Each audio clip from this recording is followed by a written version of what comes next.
시간 은혜 받으실 하나님 말씀은 누가복음 4장 18절로 19절입니다. 주의 성령이 내게 임하셨으니 이는 가난한 자에게 복음을 전하게 하시려고 내게 기름을 부으시고 나를 보내사 보로된 자에게 자유를, 눈먼 자에게 다시 보게 함을 전파하며 눌린 자를 자유롭게 하고 주의 은혜의 해를 전파하게 하려 하심이라. 이 시간 말씀을 전해주실 강사님은 위드봉사 운영총재이시며 준비위원장이시고 동방교회를 신무하시는 김현준 목사님이십니다. 제목은 하늘문을 여는 자라는 제목으로 은혜 말씀을 전해주십니다. 우리는 가는 곳마다 꼭 필요한 사람이 돼야 돼요. 없어서는 안 될 사람이 돼야 돼요. 저 사람은 나와 함께 일해야 돼. 저 사람은 우리 교회에 나와야 돼. 저 사람은 우리 조직에 들어와야 돼. 저 사람은 우리 회사에서 같이 일해야 돼. 저 사람은 우리 단체에서 함께 일해야 돼. 꼭 필요한 사람. 없어서는 안 될 저와 여러분들이 되기를 다시 한번 예수님의 이름으로 축원합니다. 여러분은 짱입니다. 여러분은 짱입니다. 왜 그러냐면요, 저는 여러분들이 굉장히 반가워요. 근데 여기 앞에 핑크색 옷 입고 계신 분이 처음부터 끝까지 계속 남아있는 거 아닌가요? 맞죠? 예. 그죠? 여기 했더니 유난히 옷이 핑크색이 딱 띄는데 혹시 월요일부터 오늘까지 끝까지 남아 계신 분 있으면 손 들어 보실래요? 야, 영광입니다. 다시 한번 박수 한번 이분께 한번 쳐드리십시오. 예, 감사합니다. 끝까지 남아 있는 자가 훌륭한 사람이에요. 남아 있는 자가 승리하는 자예요. 남아 있는 자가 하나님 앞에 나가는 자예요. 저희는요, 제가 참 못된 게 친구들이 좀 많았어요.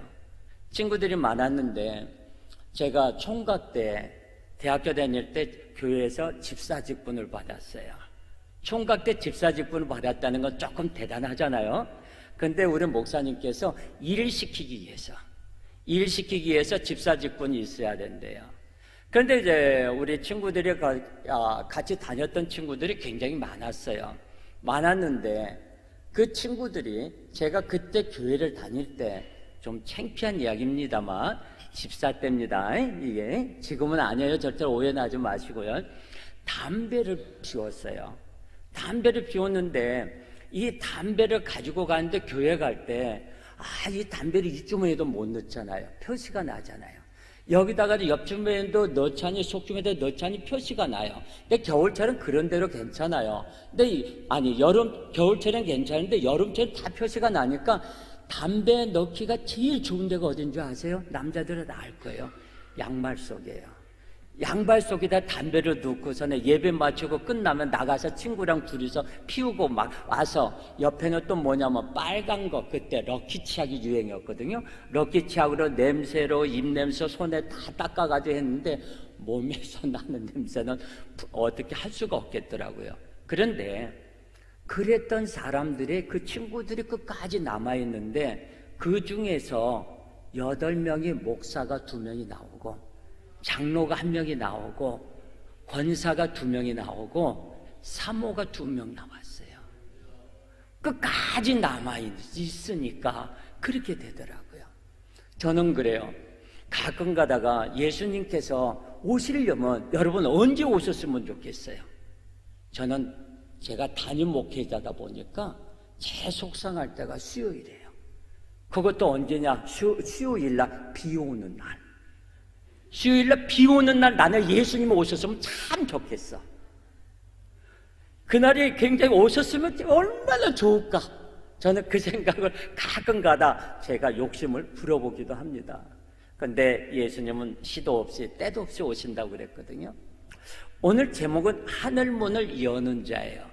하늘문을 여는 자 보니까 주의 성령이 내게 임하셨으니 이는 가난한 자에게 복음을 전하게 하시려고 그랬어요. 가난한 자에게 복음을 전하려고 오신 분이세요. 그런데 제가 이런 이야기를 들었어요. 서울에 사시는 목교에 다니는 권사님인데 권사님이 자녀들 다 시집장가 보내고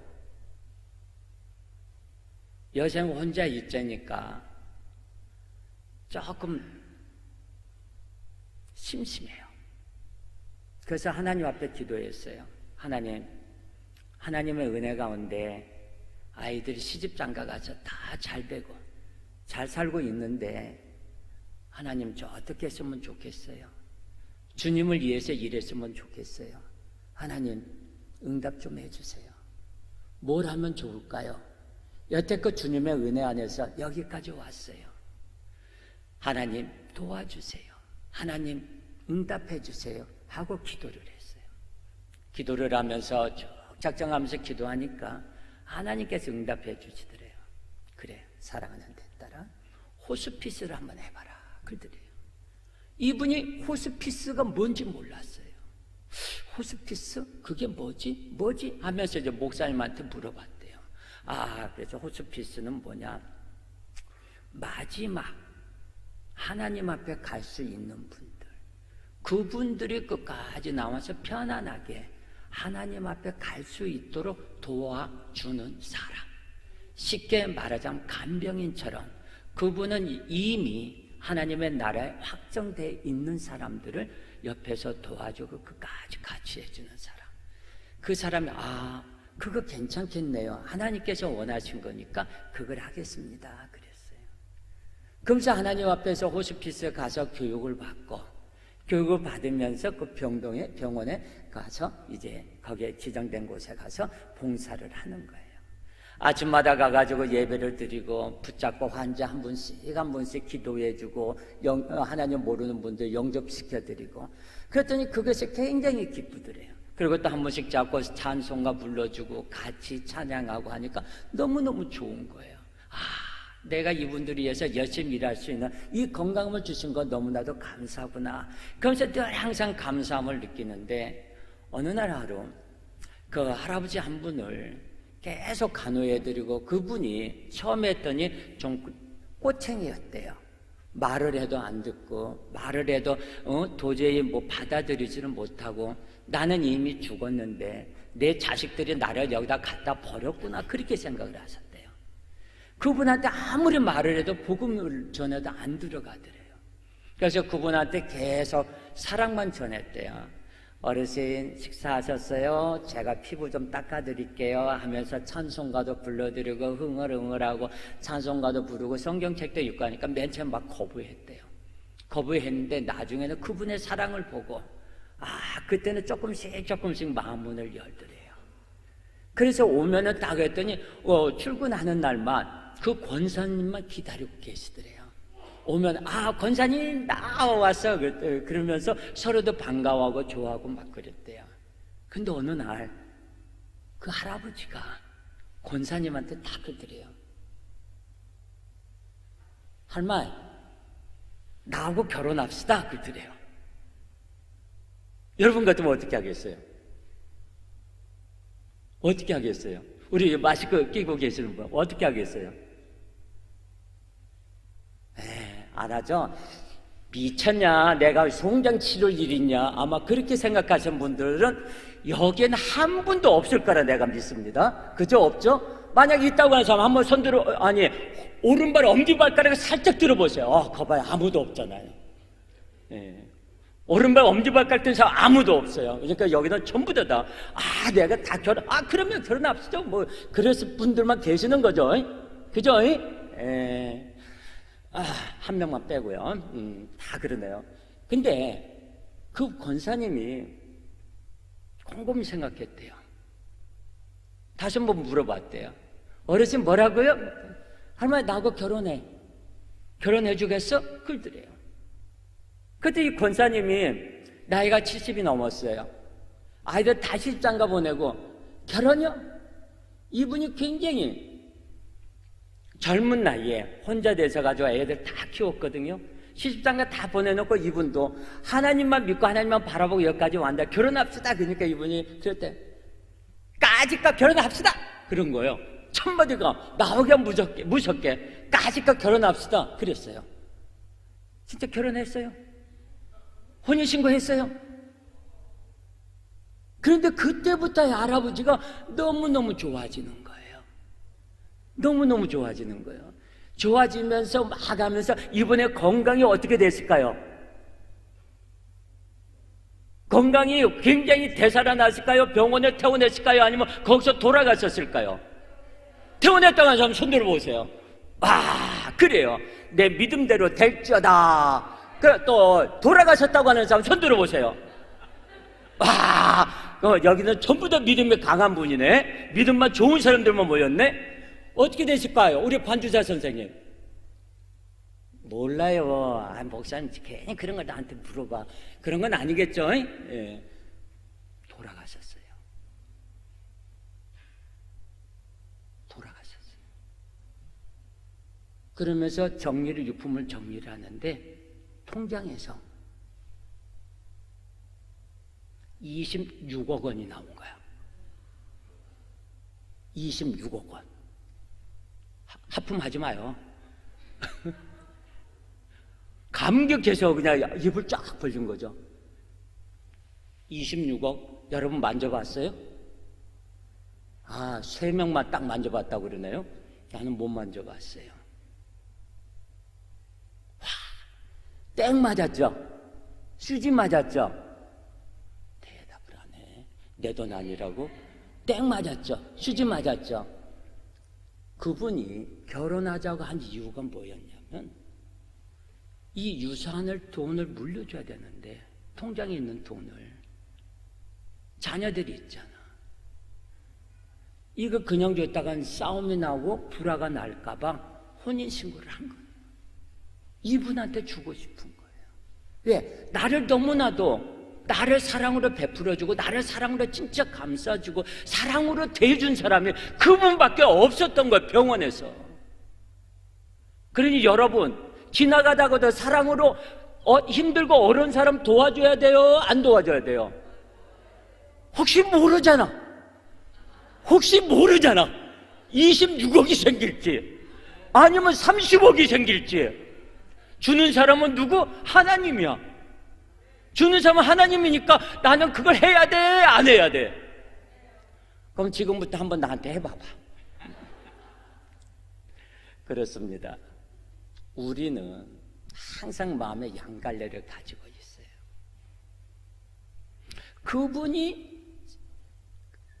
결혼합시다 했을 때 서슴없이 까짓 갑시다. 아, 이제 내 나이가 까짓 갑시다. 그런 거예요. 앞뒤도 없이. 근데 그것을 하나님께서 그분에게 복을 열어주죠. 제가 가장 힘든 게 뭔지 아세요? 중매를 쓰는 거예요. 중매를 정말 권사님들한테 물어봐요. 권사님들이 이제 이렇게 혼자 되시고 저기 하신 분들, 외롭게 살아가신 분들 물어봐요. 권사님, 이런 분 있는데 어떻게 결혼하시겠어요? 그러면 첫 마디가 뭐예요? 뭔지 아세요? 뭐부터 물어본 줄 아세요? 집이 있어요? 애들 출가했어요? 돈은 얼마 있어요? 뭐 있어요? 뭐 있어요? 그래요. 없는데 아이 목사님 내가 송장 치를 일 있어요? 그 사람한테 왜 가요? 그래요. 돈 있으면 그 사람을 왜 가? 젊은 처녀장가 가지. 안 그래요? 돈 있으면 누가 60, 70 먹은 할머니를 뭐하러 데려다가 뭘 데려다가 살아? 젊은 처자들 데려다 살지. 내 차지로 모를 때가 있어. 그때 내가 제일 답답해요. 막 화가 나요. 그래서 이제 중매 안 해요. 뭐 하면 목사님은 필요 없습니다. 나 안 해. 하지 마. 왜? 괜히 나만 나쁜 사람이 되더라고요. 그런데 오늘 성경에 보니까 하늘문을 여는 자예요. 하늘문을 열면 어떻게 해야 하늘문을 열 수 있을까요? 자, 오늘 본문 다시 한번 볼까요? 다 18절 시작.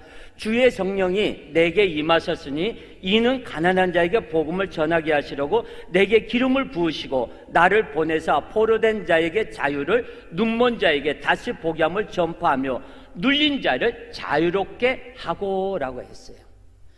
여기서 보면 포로된 사람들에게는 자유를, 눈먼 사람들에게는 눈뜰 것을 선포했습니다. 그러니까 오늘 18절 맨 앞에 보니까 주의 성령이 그랬어요. 주의 성령이라는 뜻이 뭐냐면 예수님의 두 가지 사역을 볼 수가 있어요. 곧 선지자적 사역과 메시아적 사역을 여기서 증거하고 있는데 먼저 예수님은 신명기 18장 15절과 18절에서 예언한 바로 그 선지자, 그 선지자로서 예수님은 이 땅의 가난한 자들에게 복음을 전하시는 자이심을 여기서 증거하고 있다는 거예요.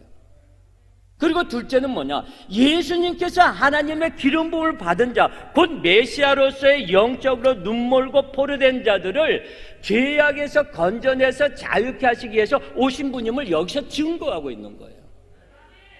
그래서 여기서 보니까 주의 성령이 임하셨으니 그랬어요.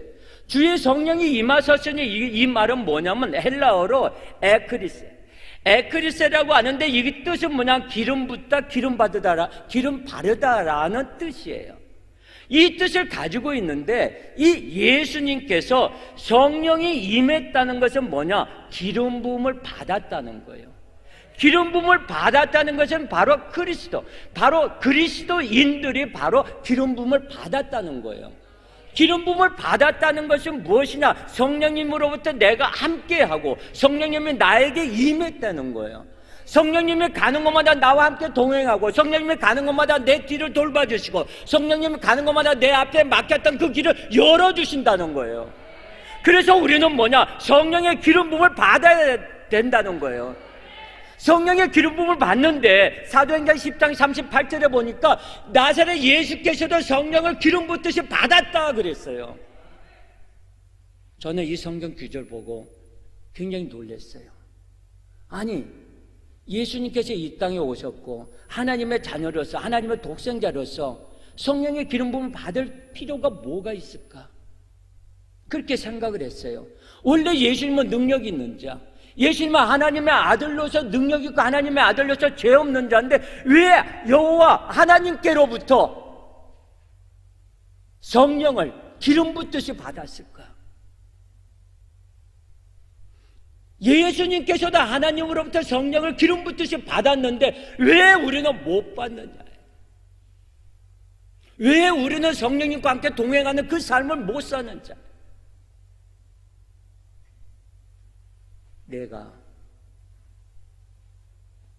너무나 죄악 속에 찌들었기 때문에 그래요. 여러분, 말씀을 볼 때 말씀을 보기 싫을 때가 있고 말씀을 봐도 머릿속에 안 들어올 때가 있고 찬양을 해도 앞에서 찬양을 10분 20분 하는데 와, 무슨 지겹게 저렇게 찬양을 오래 하냐? 아우, 저거 음정박자도 틀리는데 저거 뭐하러 저렇게 찬양을 하느냐? 아우, 목사님은 어저께 하셨던 말씀 똑같은 말씀 오늘 또 하시네. 팔짱 꼬게 되고 다리 꼬게 되고 머리 한번 꼬게 되면 그거 한번 다시 한번 내 영적 감각을 진단을 해봐야 돼요. 내가 1년 동안 주님 앞에 열심히 봉사했습니다. 내가 주님 앞에 충성된 종으로서 열심히 차량 운전하고 성가대에서 주일학교 반사로서 내가 식당에서 내가 주차 요원으로서 열심히 봉사했어요. 하다 보니까 왜 나만 하냐고, 하다 보니까 왜 나만 해서 우리밖에 사람이 없냐고 쉬고 싶었어요. 안 하고 싶었어요. 목사님한테 이야기합니다. 목사님, 저 1년만 쉬겠습니다. 너무 힘들어요. 1년 동안 쉬어요. 그럼 1년 뒤에 와서 보면 그 자리가 내가 들어갈 자리가 있나요? 없어요. 왜? 이미 딴 사람이 들어와서 내 자리에 이미 봉사하고 있어요. 그 자리를 어떻게 비비고 너 나와, 내가 했던 자리야, 내가 들어갈 수가 없어요. 그러다 보니까 내가 괜히 바깥으로 빙빙 돌게 되면서 목사님의 설교가 안 들어오게 되고 아무개 장로, 아무개 권사가 이야기하는 게 삐딱하게 들리고 그때부터는 뭐가 되냐? 온 동네 설거지하고 돌아다녀요. 목사님의 말씀이 안 들어오는 거예요. 내가 조금 피곤하더라도 하나님, 이건 사탄이 주는 생각이구나. 하나님, 이제는 똑바로 일하게 해주세요. 내가 오늘 성령 충만하게 해주세요. 성령 충만한 마음으로 하나님 앞에 일하게 해주세요 하고 꼿꼿이 나갈 수 있는 여러분이 되시기를 예수님의 이름으로 축원합니다.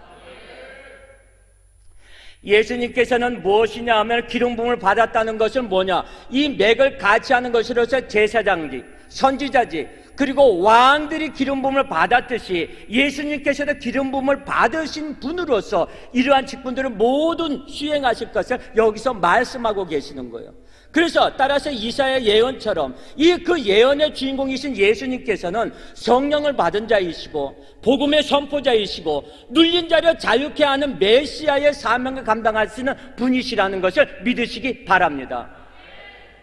가난한 자, 가난한 자란 무슨 뜻인 줄 아세요? 우리 집엔 먹을 것도 없어, 우리 집엔 이것도 없어 하가 가난한 자가 아니에요. 학교에서 선생님이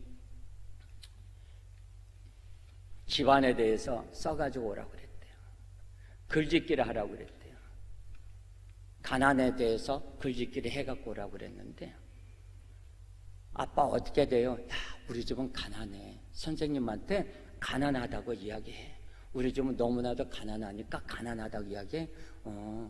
그렇구나. 아빠 그렇구나. 그러면 가난하다고 해야 되는 거지. 그래, 가난하다고 해야 되는 거야. 우리 집은 가난한 거야. 그런 거야. 그러니까 얘가 글짓기를 다. 우리 아빠는 가난하다. 모 회사의 사장인데 가난하다. 우리 아빠는 비서가 있는데 그 비서 아저씨도 굉장히 가난하시다. 우리 아빠 회사에 비서 아줌마가 있는데 그 비서 아줌마도 굉장히 가난하다. 우리 집에 우리 아빠 운전하는 운전기사 아저씨가 있는데 그 운전기사 아저씨도 무지무지하게 가난하다. 우리 집에 우리 엄마 차 운전하는 운전기사가 있는데 그 아저씨도 무지무지하게 가난하다. 우리 집에 조경을 하시는 그 조경사 아저씨가 계시는데 조경사 아저씨도 무지무지하게 가난하다. 우리 집에 식모 아줌마가 3명이 있는데 그 식모 아줌마 3명도 무지무지하게 가난하다. 그래서 우리 집은 가난하다. 그랬다. 그것이 가난한 자가 아니에요. 여기서 가난한 자는 뭐냐면 순수한 마음으로 은혜와 사모와 그리고 은혜와 은총을 기다리면서 자비반을 얻기 위해서 마음문을 활짝 열어놓는 자들을, 그 사람들을 이야기하는 거예요. 하나님 어서 오세요. 하나님을 기다리고 계십니다. 주 예수 그리스도여 어서 오세요. 내가 주님을 사랑합니다. 내가 주님의 은혜와 은총을 기다리고 있습니다. 내가 주님의 자비를 받게 합니다. 이럴 때는 아멘이 나와야 할 텐데 아멘은 안 나오고 있으니 어떻게 해야 될지 나는 모르겠어요. 야, 하나님의 자비를 기다리는 자, 그 자만이 가난한 자라는 거예요. 가난한 자가 심령이 가난한 자. 예수님께서 이야기해서 심령이 가난한 자, 은혜와 자비를 열어놓고 하나님 오시기를 기다리는 자들에게 복이 있도다 그랬어요. 우리는 복이 있는 자예요, 없는 자예요? 복이 있는 자예요. 왜? 심령이 가난한 자이기 때문에. 하나님 앞에 심령을 기다리고 하나님 앞에 복을 기다리고 하나님이 오시기에 빨리 왔으면 좋겠다 하는 생각이 들어요. 하나님께서 나에게 다가오셔서 사랑하는 내 아들아, 사랑하는 내 딸아, 네가 너무 힘들고 어려운 거 한다. 너희가 충성된 종으로서 지금까지 올바른 청지기로서 일하고 있는 거 한다. 사랑하는 내 아들아, 조금만 참고 기다려라. 내가 너에게 만남의 복을 주리라 하고 그런 이야기를 듣는 저와 여러분이 되기를 다시 한번 예수님의 이름으로 축원합니다. 포로된 자에게 자유를, 여기서 그랬어요. 포로된 자에게 자유를. 여기서는 뭐냐면 1차적으로 유대 백성들이 바벨론에서 귀환할 것을 가리키고 있어요.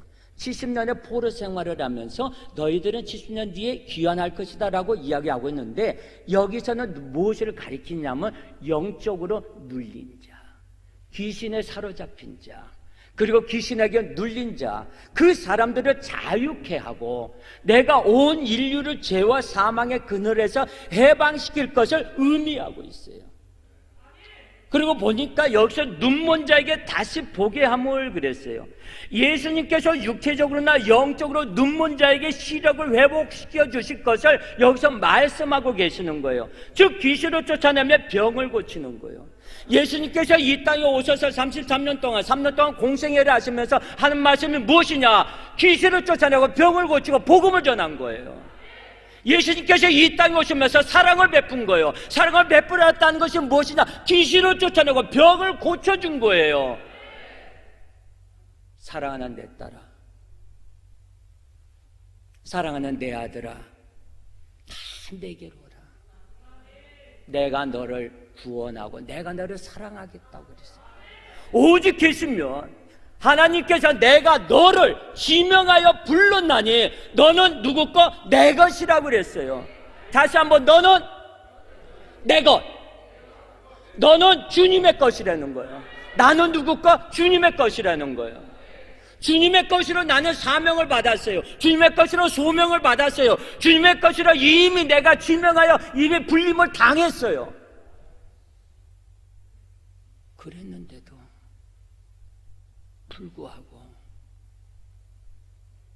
힘없이 사는 거예요. 제가 학교 다닐 때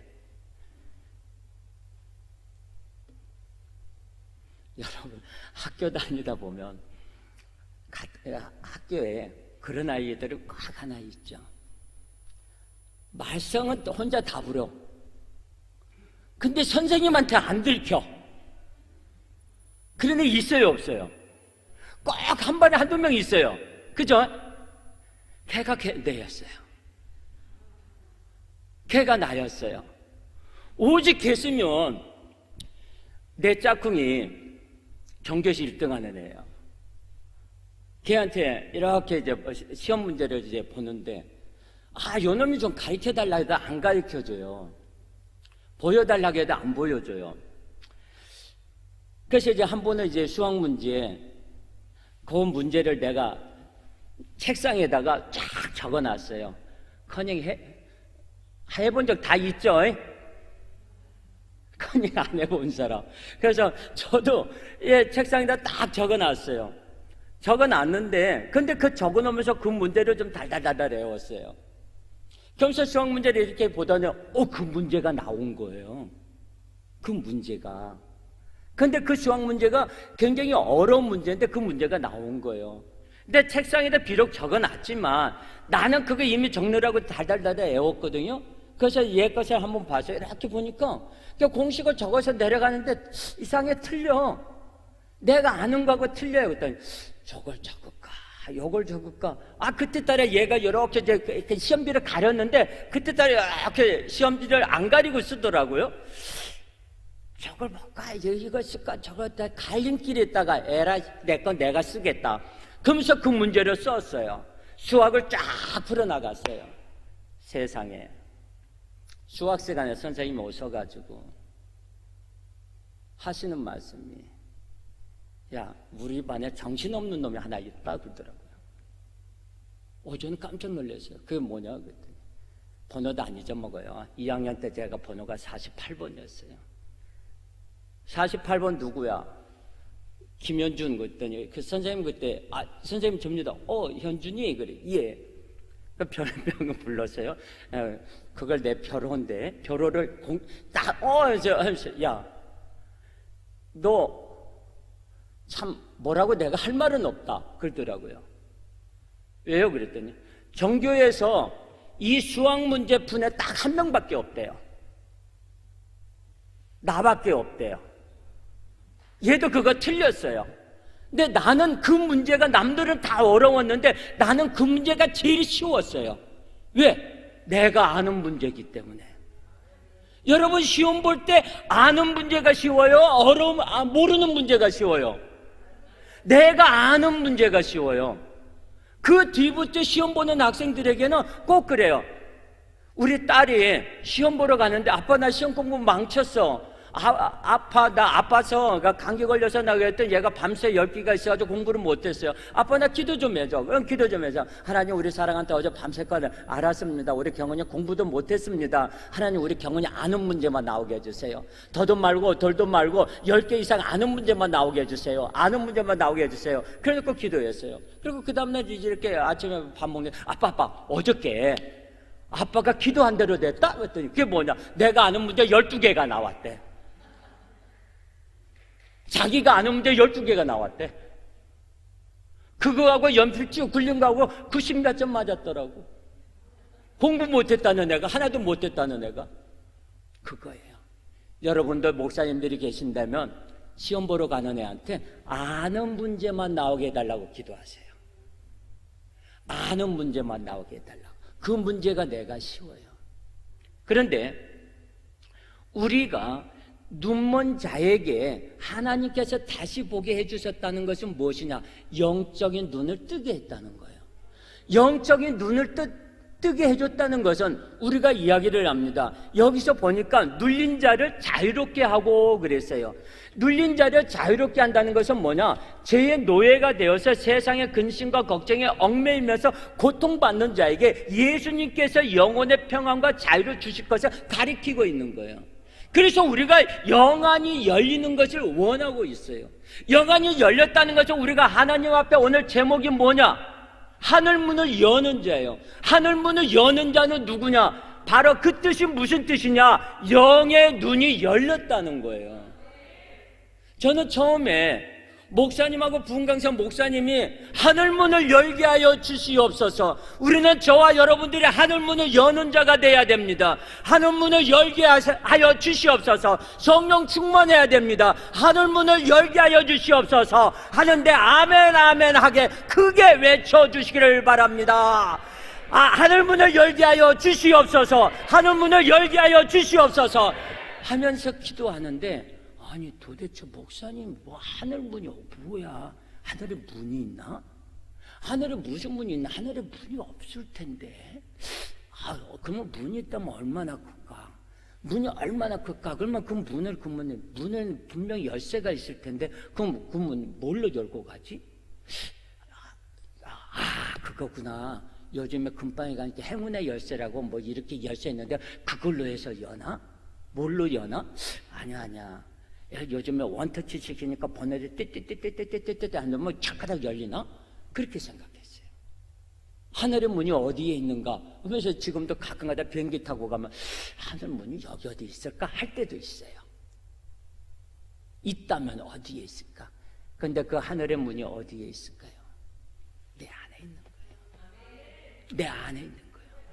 영적인 눈을 뜨재는 거예요. 근데 여기서 하늘의 문을 연 자가 있어요. 하늘의 문을 연 자가 있네. 그 사람이 누구냐?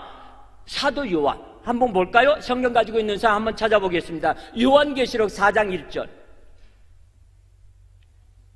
요한계시록 4장 1절에 보니까 다 같이 일 후에 내가 보니 하늘에 열린 문이 있는데 내가 들은 바 처음에 내게 말하던 나팔 소리 같던 그 음성이 이르되 이리로 올라오라. 이후에 마땅히 일어날 일들을 내가 내게 보이리라 하시더라 그랬어요. 사도 요한은 이 반모섬에서 하늘문이 열린 것을 본 거예요. 하늘문을 본 것을 열린 것을 보았는데 사도 요한에게 하늘문이 열렸다는 것은 무엇이냐? 그의 영적인 눈이 열린 것으로서 그는 열린 하늘문을 통해서 종말에 관한 하나님의 계시를 받을 수 있었던 거예요. 하늘문을 열 수 있는 자.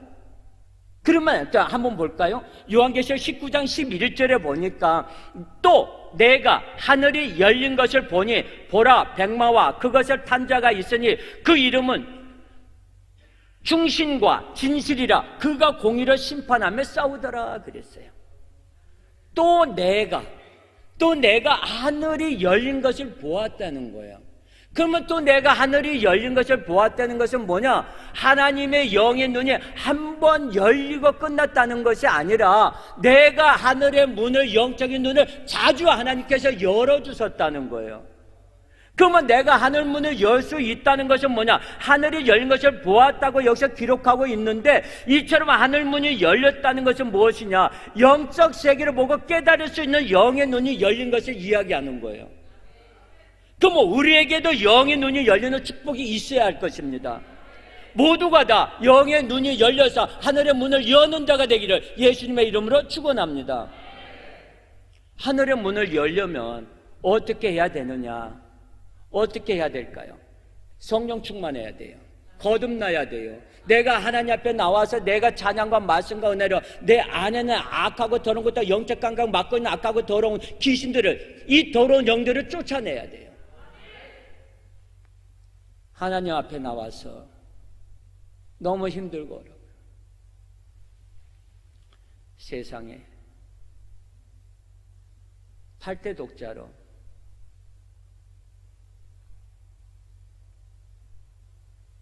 결혼 12년 만에 아기를 낳았어요. 그 아이가 교회에서도 목사님이 그 가정을 보고 너무너무 기도해주고 너무너무 사모하고 그 아이를 기다렸던 것을 진짜 교회에서 많은 사람들이 축하해줬어요. 그 아이를 안고 나올 때마다 권사님들이 또 집사님들이 나도 한번 안아봐, 나도 안아봐, 나도 한번 안아봐. 근데 이 아이가 낯을 하는 거리네. 이 사람이 안아도 빵긋빵긋, 저 사람이 안아도 빵긋빵긋. 너 여기 있어? 엄마 상가대 하고 올게. 빨리 하고 와. 그런 동안에 나는 맨 처음에 그 집사님인 줄 알았어. 그랬더니 권사님이 아기로 안고 서로들 보려고 하는 거예요. 그런 아기들이 교회에 한두 명씩 있어요, 없어요? 있죠. 근데 요즘에 그런 애기 보기 힘들잖아요. 우리 자랄 때 많이 봤잖아요. 그럼 옆에 있던 집사님 그래, 저 권사님은 저희 아무개 집사님만 안아주고 내 새끼는 안 안아줘. 그럼 어쩌다 한번 안아주면 받자마자 앙앙 울어. 다시는 안 안아주죠. 그죠? 근데 그 아이는 반짝반짝하고 빵긋빵긋 웃고 막 했더니 그 교회 귀염둥이로 자랐어요. 그 교회 마스코트로 자랐어요. 그 마스코트로 자라면서 그 아이가, 그 여자아이가 대학교를 들어가게 됐어요. 대학교를 들어가는데 많은 사람들이 기도했어요. 하나님, 제 아이를 스카이대에 들어가게 해주세요. 스카이대에 들어가게 해주세요. 그들 진짜 스카이대에 들어갔어. 스카이대에 들어가가지고 막 일을 하는데 MT를 가게 됐어요. MT를 가게 됐는데 이 아이가 너무너무 크고 이쁘고 날씬하고 막 하니까 선배들이 5명이서 못된 짓을 해가지고 임신이 된 거예요. 아버지가 정신이 없어가지고 그 아이들을 죽이겠다고 엽총을 하나 사가지고 매일매일 그 학교에 앞에 가서 엽총 들고 기다리는 거예요. 그 아이를 죽이겠다. 막상 봤는데도 쏘지 못하고, 막상 봤는데 그 아이를 죽이고 싶은데도 장전까지 했는데도 방아쇠를 당기지는 못하고, 이 아이는 하루가 다르게 배가 불러가고 있고, 하루가 다르게 얘가 몸의 신체가 변해가고 있어. 어쩌다 집사님이 야, 너 왜 이렇게 뚱뚱해졌니? 하는 그 말 들었을 때 몸이 흠칫하고, 그러면서 이 아이가 그때부터 대인 공포증에 걸려서 밖에 나가지도 못하고 안에 있는, 아버지는 그것을 볼 때마다 화가 나가지고 진짜 내 저놈도 내 죽이고 말겠다고 또 총 들고 나갈 때마다 그 권사님은 무릎 꿇고 기도하고 바지가랑이를 잡으면서 나가지 마. 그 부모의 마음, 저 아이를 어떻게 내가 얻었는데, 저 아이를 어떻게 내가 해서 얻었는데 왜 나에게 이런 고통을 주십니까? 아버지, 나에게 왜 내가 무엇을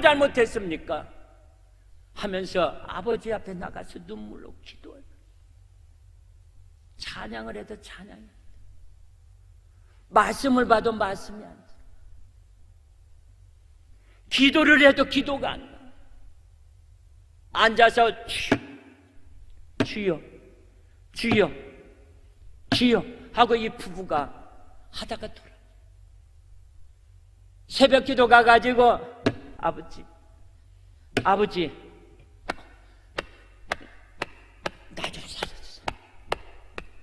나 좀 살려주세요. 나 좀 살려주세요.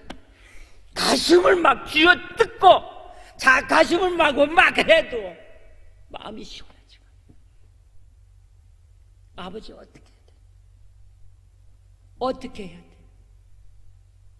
그 마음을 가지고 하나님한테 나가가지고 이야기를 해도 안 돼. 목사님은 그 말씀을 듣고 말도 못하고 끙끙 앓고 있는데 이 아이가 배는 점점 불러오고 출산일은 다가오고 어떻게 할 수가 없어. 이렇게 하자. 너 외할머니 댁으로 내려가. 외할머니 댁으로 내려가고 교회에서는 아파서 요양 갔다고 할 테니까 그렇게 해서 내려가. 그러면서 엄마의 배가 조금씩 불러오는 거예요. 엄마의 배가 이 아이의 출산일에 맞춰서 엄마 배가 조금씩 불러오는 거예요. 그랬더니 권사님 왜 그래요? 애기 가졌어. 어머나 웬일이야? 얼레리꼴 나이가 몇인데 막 그래서 그 놀림 받는 거야. 그러면서 이 집은 화목하구나 그 이야기를 들을 때마다 그 남자 안수 집사님은 가슴이 미어 터지는 거야. 그 가슴이 미어 터지면서 어떻게 하면 좋아? 이 아이를 가서 같이 동시에 배가 불러오면서 이 아이가 출산하고 엄마도 출산하고 그 아이를 갖다가 여자의 동생으로 권사님, 안수 집사님 딸로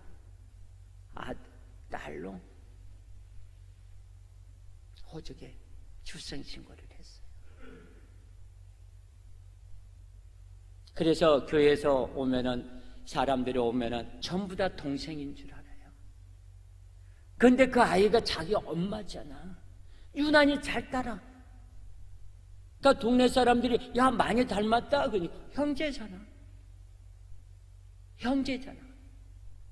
엄마하고 딸하고 너무 닮았다고들 말하지만 형제잖아. 오 그러네. 야 어떻게 형제가 그렇게 붕어빵이냐. 그러면서 그 아이가 점점 성장하고 이 아이가 학교를 졸업하고 회사를 들어가게 되면서 회사에서 진짜 결혼할 때가 돼서 이 아이를 남자를 만나게 됐네. 남자를 만나게 되면서 남자가 이 여자아이를 사랑하게 되고 그리고 이 아이하고 같이 하게 되는데 남자아이는 결혼을 하자고 하는데 이 여자아이가 말은 못하는 거예요. 부모님도 말은 못하는 거예요. 어떻게 해야 될지. 아버지가 하루 불렀대요. 남자친구 데리고 와라. 데려와서 앉혀놓고 사실대로 이 아이가 동생이 있는데 이 동생이 아니라 얘 딸이다 하고 사실대로 이야기를 해줬대요. 부모 입장에서는 어떻게 했어요? 저도 딸이 있습니다. 저도 딸만 둘입니다. 그 마음이 어떻겠어요? 부모 입장에서 얼마나 속이 끓이겠어요? 얼마나 아프겠어요? 그런데 속이자니 나는 하나님의 믿는 자고 하나님의 말씀으로 내가 생활해 가는데 일평생을 얘한테 내가 거짓말을 할 수 있는가? 내 얘 일생을 내가 바꿔버리는 건데 말을 안 할 수가 없었다. 사실대로 이야기했어요. 이야기하고 마지막에 그랬대요. 결정은 자네가 하는 거네.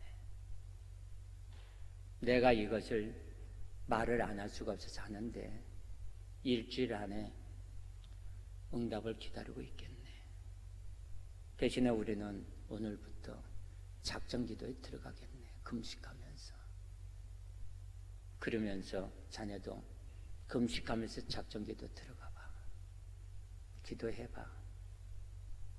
네, 알겠습니다. 그리고 돌아갔어요. 하루가 지났어요. 온 식구가 합심해서 기도합니다. 완전 금식하면서 기도합니다. 하루가 지났어요. 이틀이 지났어요. 3일이 지났어요. 4일이 지났어요. 약속한 일주일이 됐어요.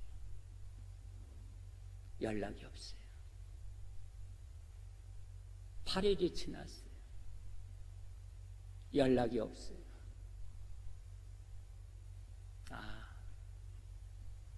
그러다가 열흘이 지났어요. 연락이 없어요. 그렇구나. 영희야, 잊어버리자. 이렇게 이야기했는데 약속한 날짜가 이미 지났는데 아무 답이 없다는 건 싫다는 거니까 미안하다. 아빠가 괜히 그런 이야기 했나 보다. 딸이 아니야 아빠 잘했어. 나도 그런 저기는 가고 싶진 않아. 괜찮아 잘했어. 그래. 그래놓고서는 무례한 마음으로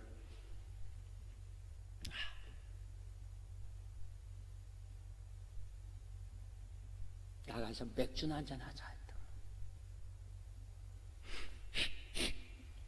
문 열고 나가려고 딱 하는데 추운종 소리가 띵동 띵동 하고 들리더래요.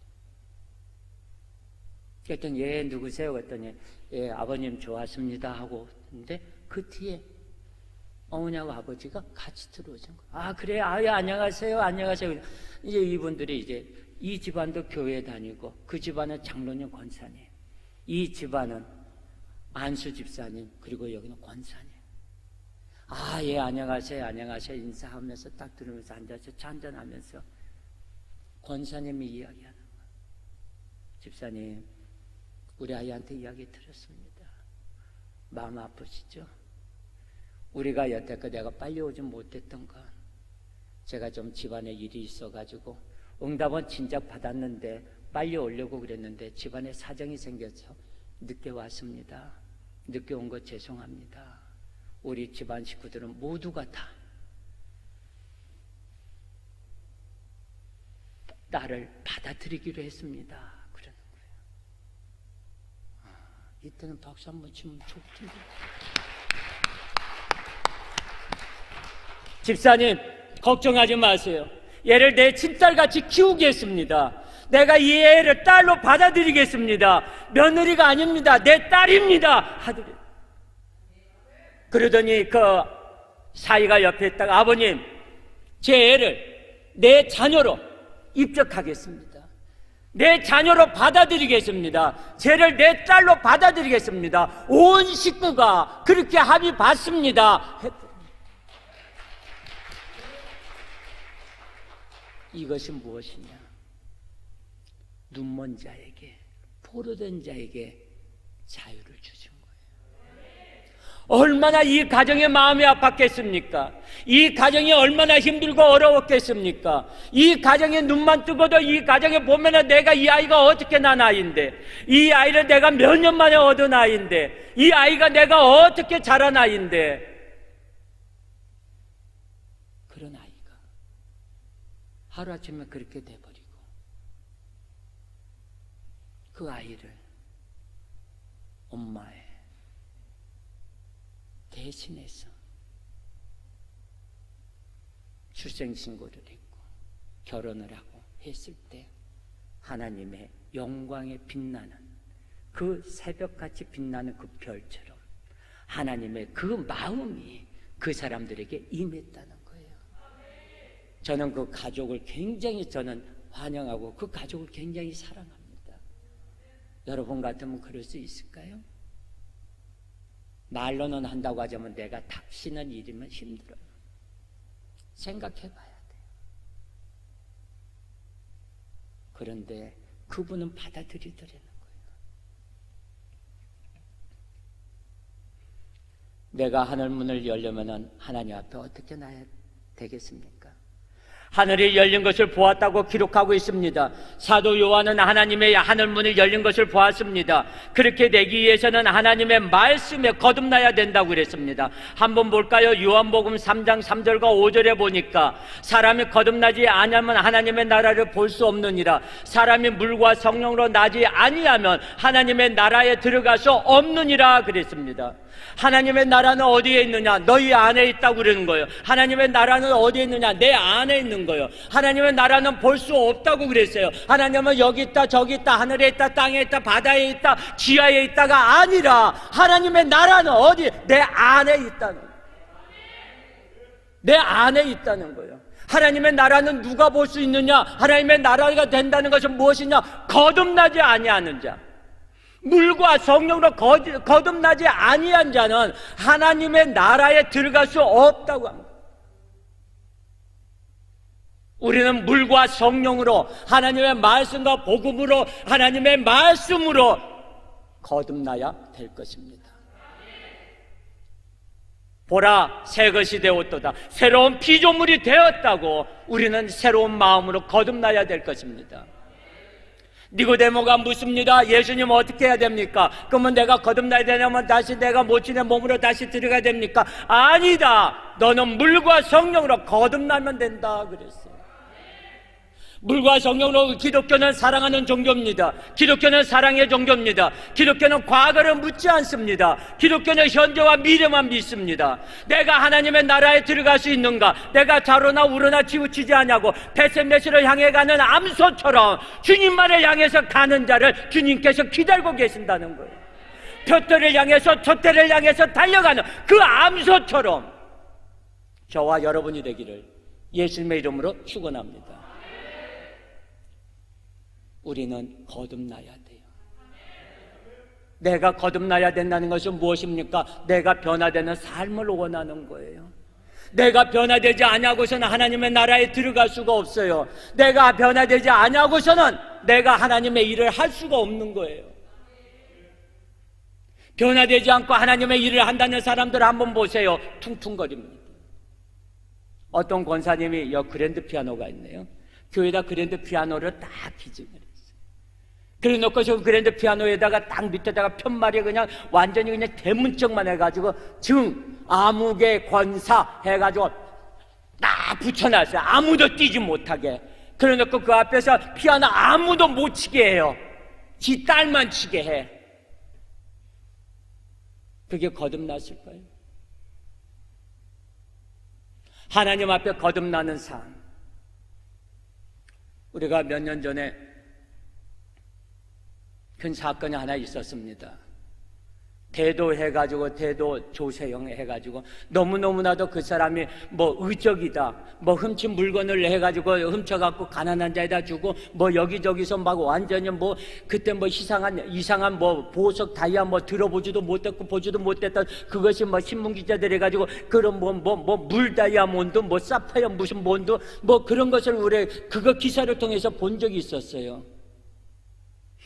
그 조세호가 출소할 때 많은 사람들이 거기 안에서 회개했습니다. 하나님 용서해 주세요. 하나님 앞에 용서해 달라고 회개하고 다시는 내가 하나님의 품으로 돌아오겠다고 그 사람이 개종을 하고 하나님을 믿고 받아들이기 시작했어요. 그래서 많은 사람들이 그 사람을 서로들 불러다가 서로들 교회 간증 집회 갖고 막 뭐 회사에서는 그 사람을 갖다가 뭐 경비로 해가지고 뭐 금고 뭐 해가지고 뭐 도록 해가지고 저 광고도 나오고 막 했었어요. 그런데 그 사람이 일본으로 갔어요. 일본에 선교 갔어요. 일본에 선교 가가지고서 같이 선교하는 그 기간에 어디로 갔는지 이 사람이 없어졌어요. 연락이 왔어요. 경찰서에서. 남의 집 담 넘어가지고 선교 간 사람이 거기에 가요. 그렇게 의적이라고 그러고 대도라고 그랬고 저기 했던 사람이 내가 하나님을 믿고 하나님 앞에 내가 회개하고 하나님 앞에 내가 용서를 빌고 구원받고 하나님의 품으로 돌아왔는데 왜 남의 집을 넘느냐 이거예요. 내가 하나님 앞에 구원받았습니다. 내가 하나님 앞에 내 죄를 회개했습니다. 용서받았어요. 그런데 남아있는 건 뭐냐? 죄 싹시 남아있는 거예요. 그 도둑의 영이 내 안에 있는 거예요. 그 도둑의 영을 내가 뽑아내야 되는데 그 도둑의 영을 뽑아내지 못한 거예요. 그 도둑의 영을 뽑아내야만이 내가 그것을 하나님 앞에 나가서 더 해야 되는데 그 도둑의 영을 뽑아내지를 못하고 내가 하나님 앞에 말로만 하려고 하니까 육이 자꾸 이쪽으로 자꾸 끌려가는 거예요. 그 아내는 어떻게 된 줄 아세요? 전도사하고 같이 결혼했잖아요. 그 아내는 지금 비구니가 돼가지고 절간에서 지금 거시기 모시고 있어요. 왜 그랬을까요? 거듭났는데 본인은 거듭났다고 하는데 완전한 거듭나지 못한 거예요. 다 같이 내 안에 있는 악하고 더러운 영들을 뽑아내자. 머리에 손을 올리고 나사렛 예수 그리스도 이름으로 명령한다. 악하고 더러운 것들을 떠나갈지다. 내 안에 있는 도둑의 영 떠나갈지다. 내 안에 있는 탐욕의 영 떠나갈지다. 내 안에 있는 음란의 영 떠나갈지다. 내 안에 욕심을 부리는 것 떠나갈지다. 허리를 만지고 있는 것 떠나갈지다. 가슴을 만지고 있는 것 떠나갈지다. 모든 것 떠나갈지다. 우리 집에 재정에 풍부하게 차고 넘치게 될지다. 악하고 더러운 것 재정을 가로막고 있는 것 떠나갈지다. 가난의 영 채모양은 떠나갈지다.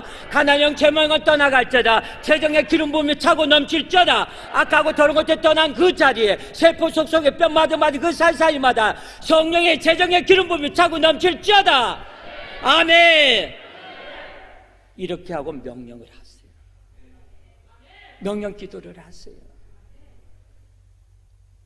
하나님 앞에 악하고 더러운 것을 쫓아낼 수 있는 건 명령 기도예요. 내가 명령 기도 없이는 할 수가 없어요. 그러기 위해서 내가 성령이 충만해야 돼요. 내가 성령이 하나님 앞에 임해야 돼요. 내가 성령이 충만하게 임하다 보니까 저는 목사님들께 한 5분이 모였는데 그분들이 전부 다 성령 치유 사역자들이에요. 다방에서 이제 커피숍에서 이야기를 하고 있는데 와, 앉아 있는데 의자가 막 흔들리는 거예요. 내 몸이. 거기 교회도 아니에요. 그냥 커피숍이에요.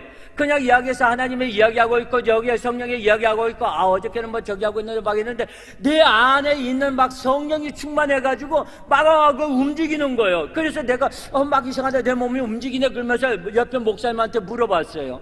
목사님 내 몸이 움직이는데 어떻게 된 것도 나도 그래 5명이 동시에 그걸 느낀 거예요. 그런데 우리 눈에 보이지는 않지만 내 안에 있는 성령이 그 앞에 있는 목사님의 그 성령과 서로 교통해가지고 야 너 어제 뭐 했냐 우리 목사님은 어제 암흑에 붕에 가가지고 이야 암덩어리가 쫓아낸 그 귀신 쫓아냈다. 어제 그분은 말이야 가난이 또 진짜 뭐가 찢어지도 가난했는데 그가 그냥 보냈다 내보냈다 그 귀신 보냈다 거미줄 치고 있는 그 귀신도 내보냈다 막 성령들끼리 막 은혜 이야기를 하는 거예요. 지네들끼리. 그러니까 우리가 어떻게 같이 막 흔들리는 거예요. 그 성령이 임하기를 예수님의 이름으로 축원합니다. 그러면 성령 충만을 받으려면 어떻게 해야 되느냐? 제일 먼저 저는 말씀이 그랬어요. 부흥강사 목사님 성령 충만 받아라 성령 충만 받아라. 근데 줘야 받지 뭔지를 몰라. 성령 충만이 뭔데? 줘야지 받지. 주지도 않으면서 받아라 성령 충만 받아라 그러니까 밑에서 두 손 번쩍 들면 아멘 하는데 도대체 뭐야 그랬는데 나중에 알고 보니까 성령 충만 받으려면 첫 번째 말씀, 찬양, 기도 이걸 열심히 하니까 성령이 충만해지더라고요. 우리 사모가 건강했는데 성경 통독을 했는데 세상에 남자들은 기마가 더 좋아. 하혈을 하네. 4일 동안 성경 통독을 하는데 그 하혈을 하면서 우리 집사람의 몸이 깨끗이 치유가 되는 걸 봤어요. 하나님께서는 말씀만 봄으로써도, 성경 통독함으로써도 그거 치유해 주시더라는 거예요. 어떤 분이 그 목사님은 그 땅을 내놨어요. 그 땅을 내놨는데도 그 땅이 나가지를 않아. 이거 땅을 어떻게 해야 될까? 그것을 고민했는데 그냥 한 1년, 2년이 지났는데도 그 땅이 나가지 않아. 에라 모르겠다. 저기 오늘 성경 통독한다고 하니까 가자 그랬는데 성경 통독 마지막하고 마치고 폐 예배하고 돌아갔는데 전화가 왔대요. 사모님 앞에. 목사님 빨리 오세요. 그 앞에 있는 땅을 사러 왔는데, 부동산에서 왔는데 오늘 계약해야 된대요. 오늘 계약해야 된대요. 오늘에 안 오면 안 된대요. 빨리 오세요. 세상에 2년 동안 팔리지 않았던 게 성경 통독 한 번 했는데 그 역사가 일어나더라는 거예요. 말씀의 선포. 말씀의 선포는 능력입니다. 말씀의 선포는 믿음입니다. 곧 선포하는 대로 이루어질지어다. 저는요, 제일 안타까운 사람이 내가 교회 20년 다녔어. 내가 교회 30년 다녔어. 내가 교회 40년 다녔어. 그런 사람이 귀신 하나 쫓아내지 못한다.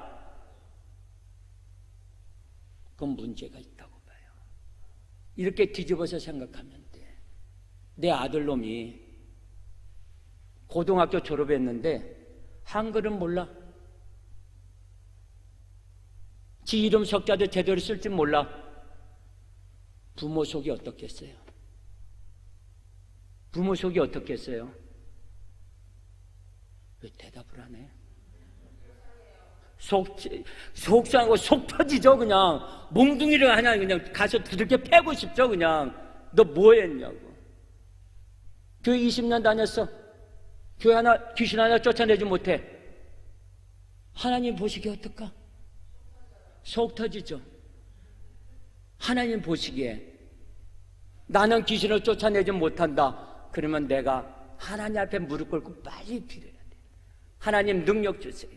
하나님 능력 주세요. 내가 하나님 앞에 능력 주세요. 내가 하나님 앞에 이 말씀으로 내가 바로 잡아야 돼요. 하나님의 말씀대로 살아야 돼요. 하나님의 능력대로 살아야 돼요. 하면서 기도해야 돼요.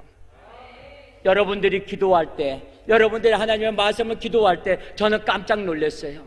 내가 하나님 앞에 기도하는데 막 하는데 어느 날 하루가 그랬어요. 야, 내가 하나님 앞에 기도하는데 하나님께서 영적인 세계가 움직이네.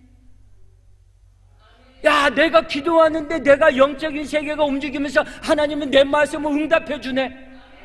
와, 그 생각을 하니까 잠을 못 자겠더라고요. 자, 여러분 한번 생각해 보세요. 여러분이 살고 있는 동네, 아니 여러분이 살고 있는 이 대한민국을 여러분이 말 한마디에 움직인다고 한번 아니 대한민국까지 갈 필요 없어. 내가 살고 있는 구에 그 구청장의 말 한마디로 내가 구청장한테 말 한마디 하는데 예 알겠습니다 그 말 한마디에 한번 움직인다고 생각해 봐봐. 얼마나 내가 감동적이고 얼마나 내가 그래도 나를 알아주네 막 그럴 거 아니야. 자부심이 생기고 어깨에 힘이 들어가고 그럴 거 아니야. 그런데 내 기도에 영적 세계가 움직여서 하나님이 내 기도를 들어주신다는 거예요. 예수의 이름으로 기도하고 축복하고 명령할 때 영적 세계가 움직이더라 이거예요.